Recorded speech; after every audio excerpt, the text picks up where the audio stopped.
I hope people say that I've been an inspiration in their life. I think that people watching the Paralympics can kind of get some of that spirit themselves and maybe get out of the couch and take a jogging run or something. Getting all those gold medals is one thing. To maybe open some doors that I've been forcing open for others might be one of the greatest achievements that I can think of. Our guest today is not just one of the greatest Paralympic alpine skiers of all time. He is one of the most dominant winter athletes of his generation.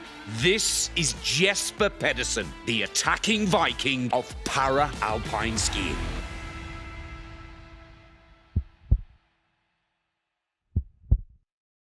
Jesper, whoa, welcome. It is so good to have you here.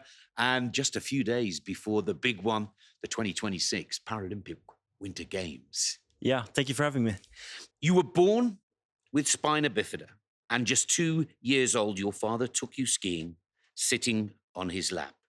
What do you remember about those first sensations on snow?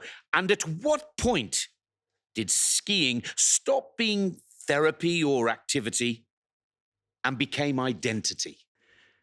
That's a really good question, Nick. I feel like maybe it was identity right from the start. I was really lucky with my parents seeing opportunities where others might have seen difficulties by taking me out skiing when I was 2 years old.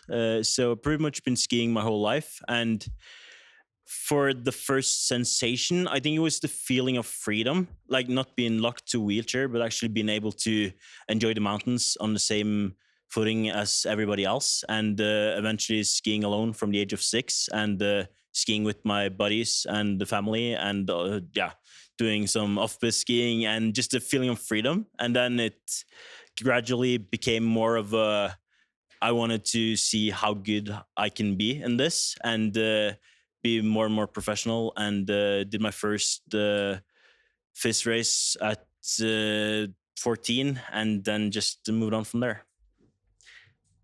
I'm going to love this story all the way through. Now, your father wasn't just a parent. He was your biggest supporter and your guide into the sport. How did he shape your mindset as an athlete?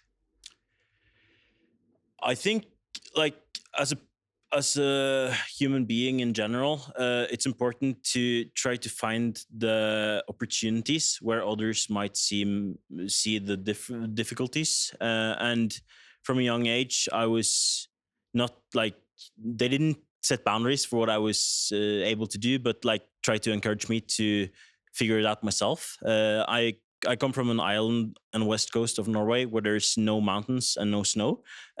So growing up, it wasn't like the natural pick was probably not alpine skiing, but I did the same thing as my friends at home. I played handball. I probably threw the hardest, but also run over their feet. So that was fun for a while. But then we figured out alpine skiing was the arena where I could thrive the most. And it's just a mindset growing up that I needed to seize my opportunities. I was probably not dealt the best cards from the start, but then again, you need to play the cards you got, and I feel like I've done that to the best of my ability, and I want to keep doing this for as long as I'm having fun. But of course, the mindset from an early age has been really important, and I think that people watching the Paralympics can kind of get some of that spirit themselves and maybe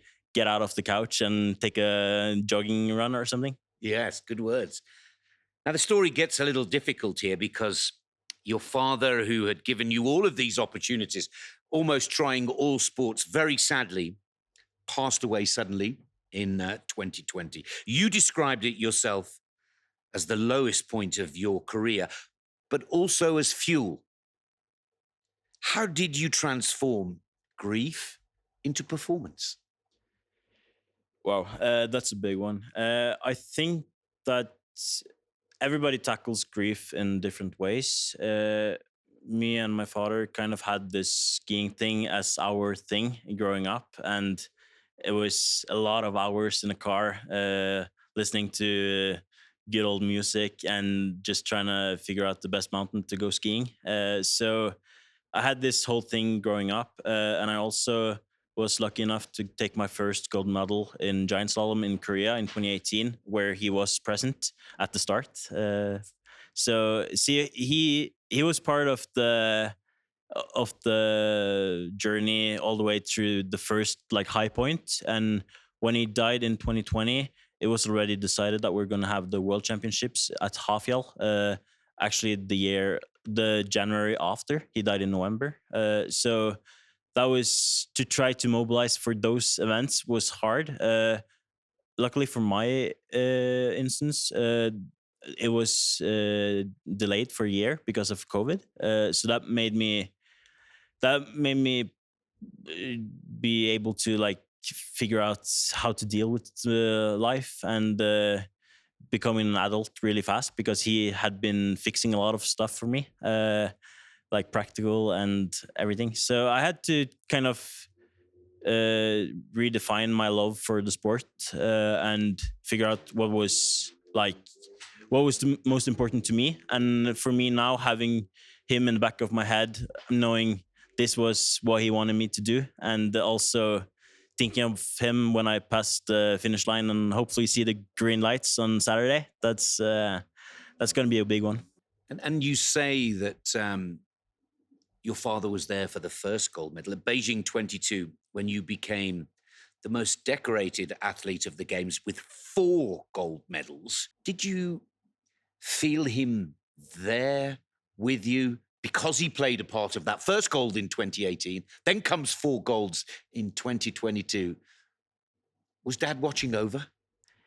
I think it was, and it's been a journey for sure. And like on my foot shield, I had some small pictures of him, so I was like looking down on him before the start. So he was with me there for sure, and he's been a big part of who I am and what I've accomplished. And of course, I want to honor him by doing my best in these events as well. But uh, like on a broader scale, I think just to show the sport to the world, and also maybe help with recruitment, because there's a couple of people in the world that doesn't know that this is possible, being wheelchair bound and be able to ski at 120 kilometers an hour. It's pretty cool actually. So like if I can inspire people to go ahead and seize their opportunities, that's also a big part that I think my father would be really proud of. I'm sure he's so proud, even looking down right now.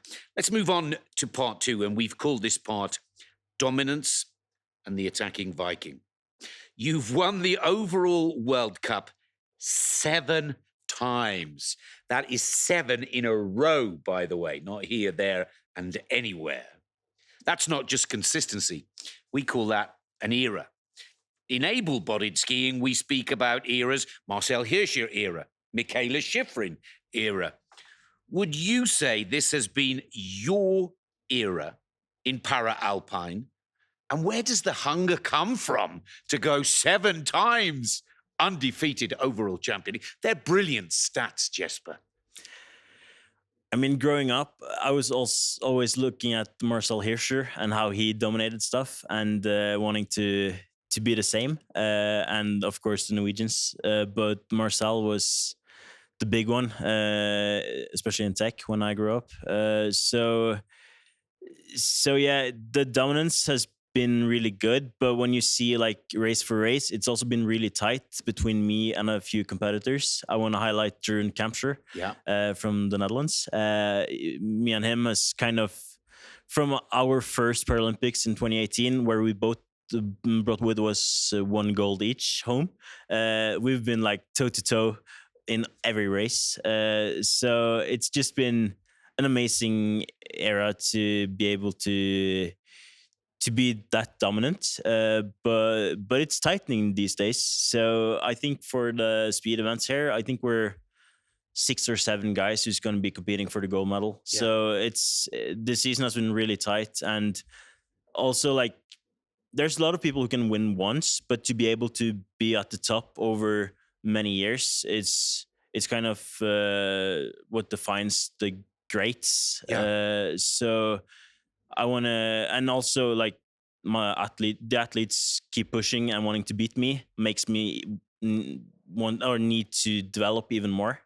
So to always want to become a bit better is it's something that wakes me up in the morning.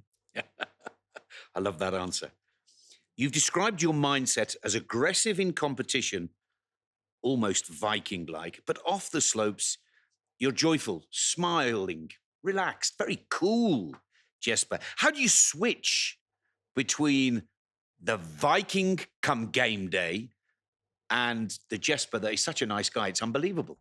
I think it's important for every athlete to figure out what like the on and off switch, because if you're constantly on alert, then you're going to be too tired of this life. We have about 200 travel days a year, so that's not going to work out. So I figure out my kind of go-tos to relax and be able to not be too stressed over time. And of course, when I have to turn on, then I'm really in the moment. But the on off switch took me a few years to figure out, but it's for sure been helping me to balance my everyday life and the mental game that alpine skiing is.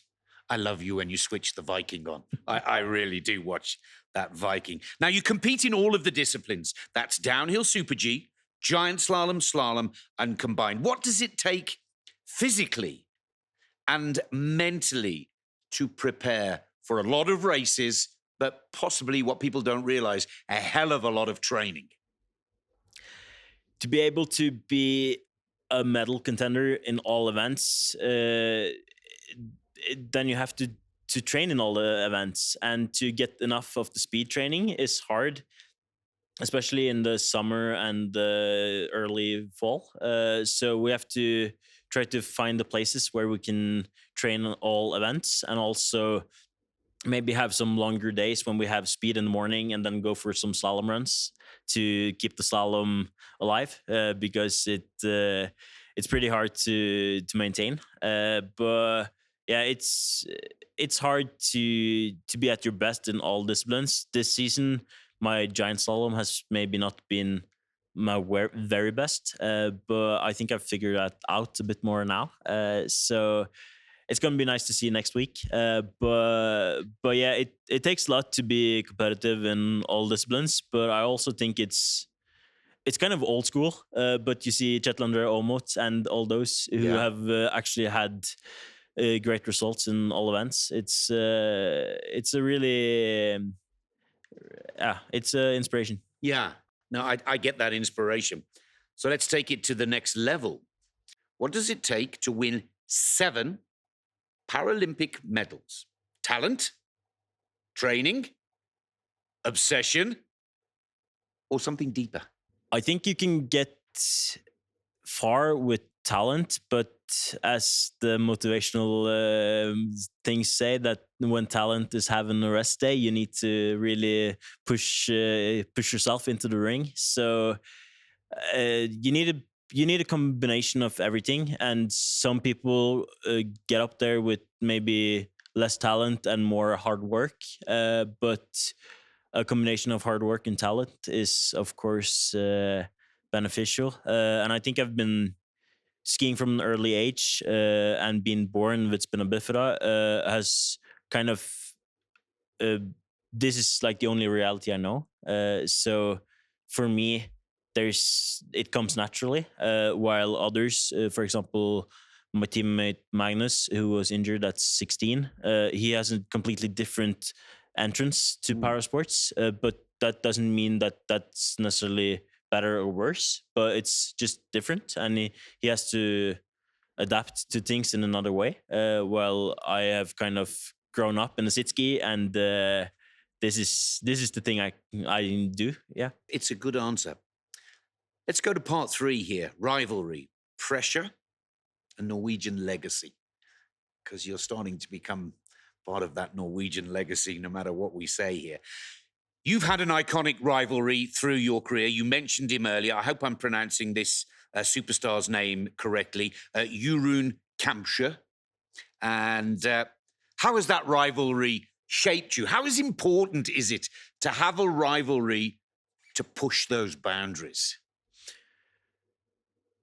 If you don't have those kind of competitors, you're not gonna develop yourself as an athlete. So to have Jeroen and René de Silvestro and Kurt Oatway and Andrew Kirka and all those guys to kind of make everybody better, that's really the only way that top sports work. And the rivalry between me and Jeroen, as we talked about earlier, it's kind of shaped both mine and his career, I'm sure. And kind of, I'm the guy he wants to beat, and he's the guy I want to beat. So it's a healthy rivalry there, and we're good friends outside the slopes. So it's just been some really good years, and I'm looking forward for the next couple of years as well. I want to go deeper here, Jesper. Do you need someone to push you, or are you your own biggest competitor? I feel like in alpine skiing, you can't really do anything about what your competitors achieve.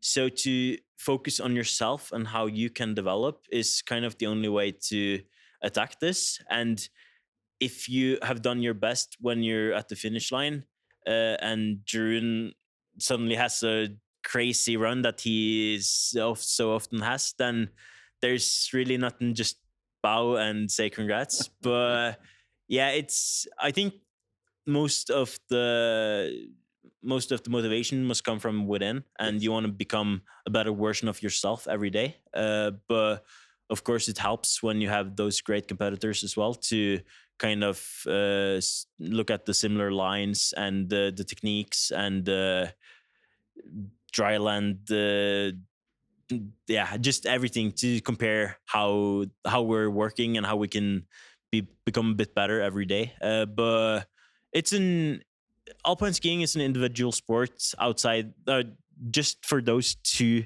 minutes you're actually skiing, and outside of that, it's a team sport where your whole team with the coaches and teammates are pushing you forward, and of course the competitors are also a part of that. You've brought on the next question perfectly with that answer there. Now, you train in a country where skiing is almost a religion. We've spoken about it with Atle Kaiser, Alexander Ormakilde. This culture is something you breathe from childhood. How do you integrate into that broader Norwegian alpine culture? And how were you welcomed? So growing up, we had an apartment in Røldal, which is a cool ski resort on the west coast of Norway, where the attacking Vikings have had their spring camp for quite a few years. And I remember growing up and getting to go up early in the morning and watch Aksel Svindal and Kjetil Jansrud train. And when I became around 16 years old, I got to train together with them. And to be a part of the attacking Vikings and have those kind of idols to look up to, and also train together with, and have conversations around the dinner table, and just be a part of it, has been such a great inspiration for myself and where I come from as a para-alpine skier. But I think the model we have in Norway, where there's no difference between para and able-bodied, but we're all a big attacking Vikings family. That's I think it's an inspiration for me, for sure. But I also think I can kind of show the able-bodied skiers that when I can go off the Rossi jump 40 meters on a sit ski, then they should be able to do it as well. So I think we're pushing each other everywhere, and like training together with Kaisa and Marta and Atla. It's just an amazing way to progress and figure out what's the next step is. And he's a big buddy of yours, and I know you looked up to Axel and Svindal. But do you feel part of Norway's wider legacy? You got more gold medals than Axel. Does that make you feel part? I hope you got that, by the way, Axel. Does that make you feel that you've earned your place in that Norwegian alpine legacy? On one hand, yes, but on the other hand, para doesn't get that much attention as the able-bodied guys does for many reasons. But I hope with the good coverage of these games, we can progress into more media attention around parasports as well. But I do have a couple of gold medals indeed. But the experience that Axel sits on is so huge, and I've actually sent him a couple of messages before these events and shown him the POV of the downhill. So I got some nice input, and hopefully we can make it count. And yeah, but it's just a big inspiration being a part of the Attacking Vikings. Now let's move on to the next category, which we call icy slope.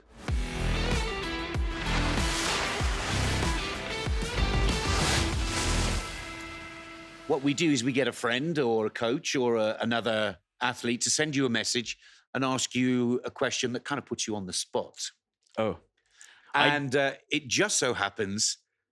I think I know where this is going. Do you know where this is going? Magnus was sending me some really weird smiles at dinner yesterday. Oh, well, it's actually even bigger than Magnus. Okay. So, first of all, Jesper, tell us who it is that sent you this question.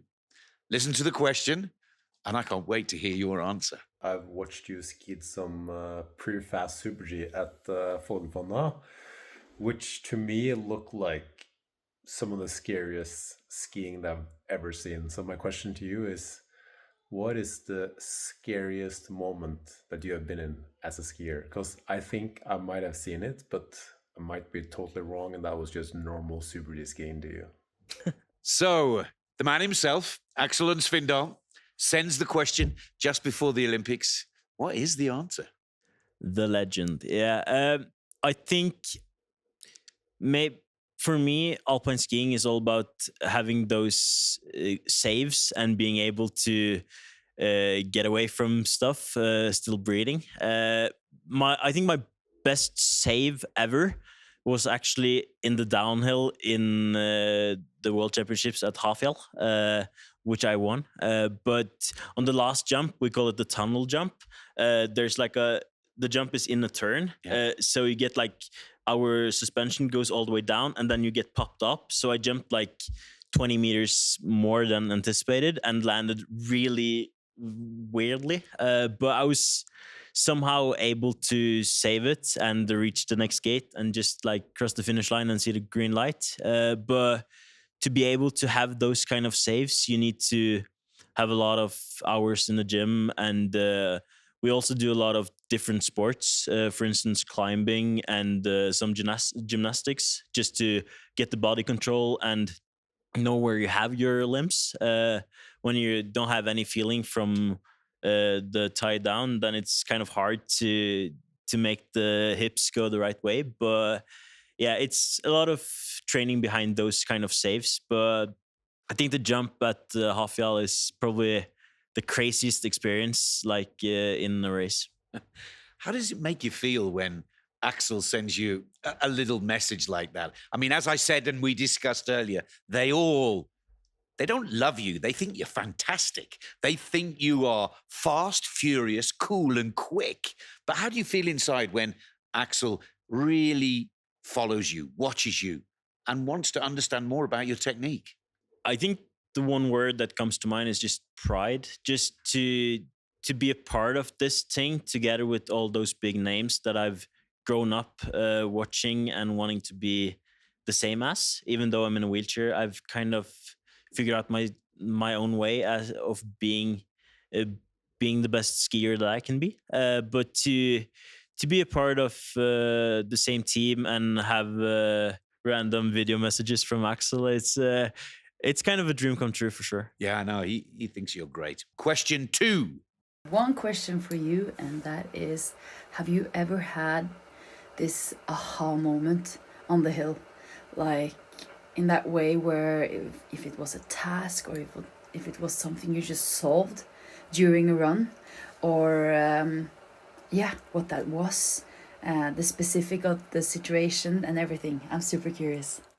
So that was silver medalist giant slalom Thea Stjernesund, who wanted to know if I had an aha moment on the slopes. And I think throughout our careers, we have these small kind of aha moments where suddenly we figure out something we've been working on for many months. And for me, it's like not maybe one big one, but more of a figuring out more and more how I should have my mindset on the start.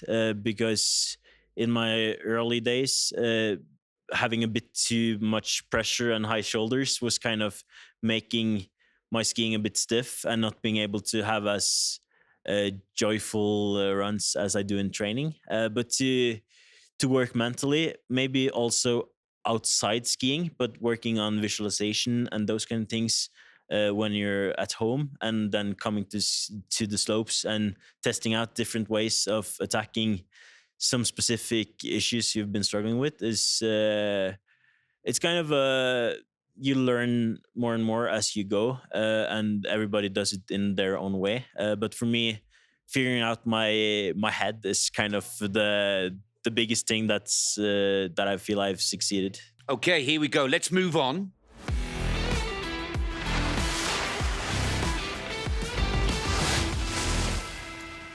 You're not only an athlete, Jesper, you're an advocate for spina bifida and as much awareness for spina bifida and Paralympians as possible in general.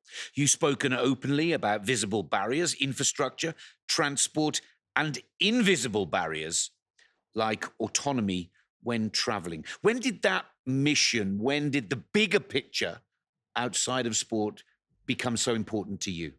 I feel like getting all those gold medals is one thing, but to be able to maybe make the road towards a career within sports or whatever for somebody else is kind of even bigger for me. So to maybe open some doors that I've been forcing open for others might be one of the greatest achievements that I can think of. And to talk about those kind of advocacies around accessibility and things you really need to be in a wheelchair yourself to actually see. There's some areas in Oslo where there's just a handful of restaurants and stores I can go into without like 3 or 4 steps, which kind of makes it hard to be a disabled person in the city, and then you get stuck alone at home, and you don't get to see as many friends as other people does, and that's outside of sport, but it's also a big part of the life, and to be able to live a meaningful and joyful thing outside of sports as well. Of course, for me, sports is a big part of it, but I feel like making myself a name where I can pursue those kind of issues is really meaningful. And if I can try to make some big changes in the society in general, that's a big goal for me. When did you realize that your platform is now becoming a stage and people are listening to you? That's also come pretty much over the years when I've gotten more and more attention for my sport, and it's come naturally, but also to have these specific things that I feel like I want to accomplish, and think about like everything from more media coverage of our races to schools having teachers who actually include in the gym classes and not just make you sit outside of the gym and do schoolwork instead. Those kind of small things means a lot to people, and I think that by addressing them, we can we can open a few doors that makes more people want to try out sports and live an active life. Yeah, recruitment to parasports are kind of hard.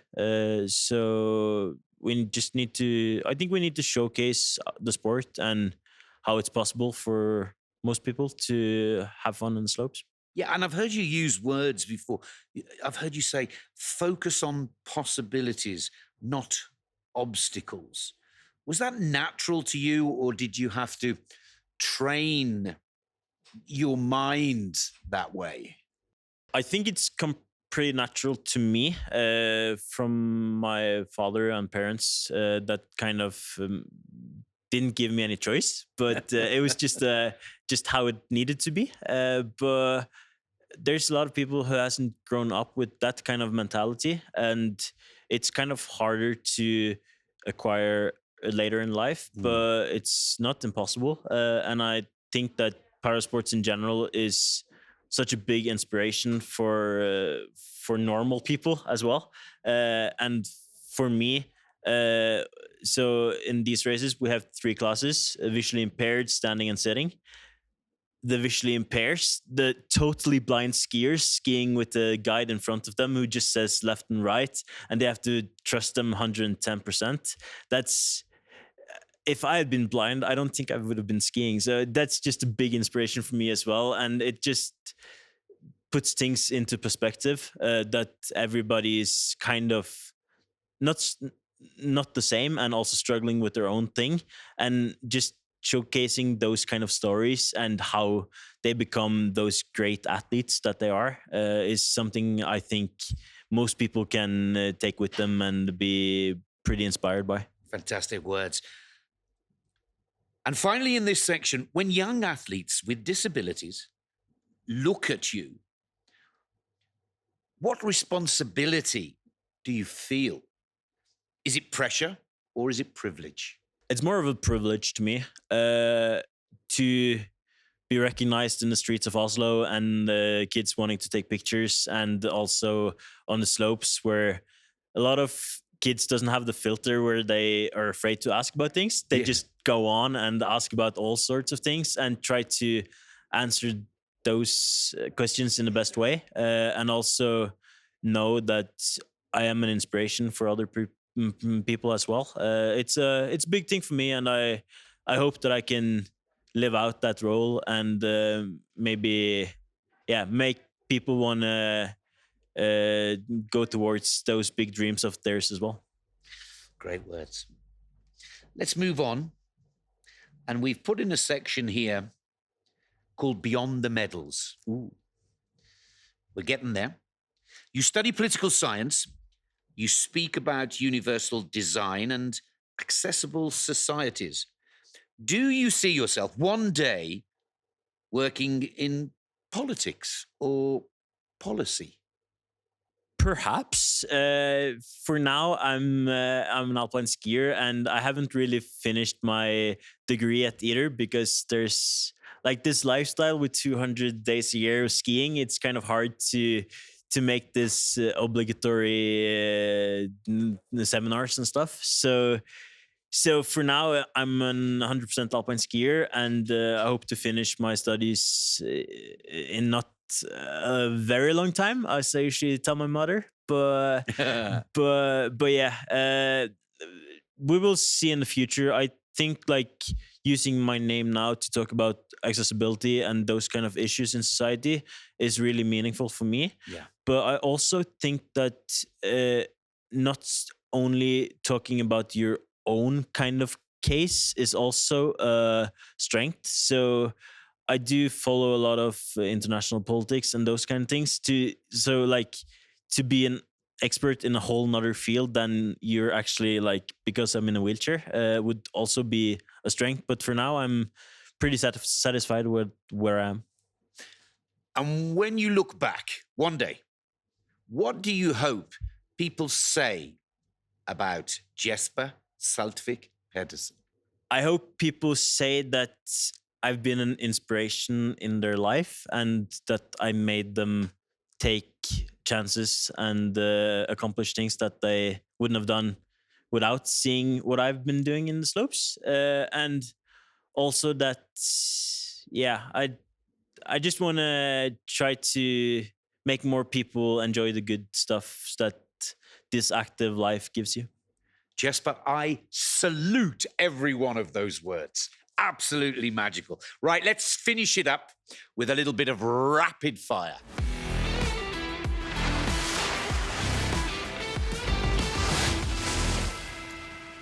Super quick. First thing that comes into your mind, but you're not going to like all the questions, so get ready. Okay. Okay, Jesper, here we go, mate. You get ready too. Downhill or slalom? Downhill. Beijing 2022 or Pyeongchang 2018? Pyeongchang. Why? Pyeongchang 2018, yeah. Because? Because it was my first gold and my father was there. Oh, what a great answer. Big crystal globe or Paralympic gold? That's a hard one. Big crystal globe is really big in Norway, but if I take the downhill on Saturday, that's probably going to be bigger. Good honest answer. Viking or philosopher? Viking. Train harder or recover smarter? Train harder. That's Viking talk, that is. That's how the Vikings talk.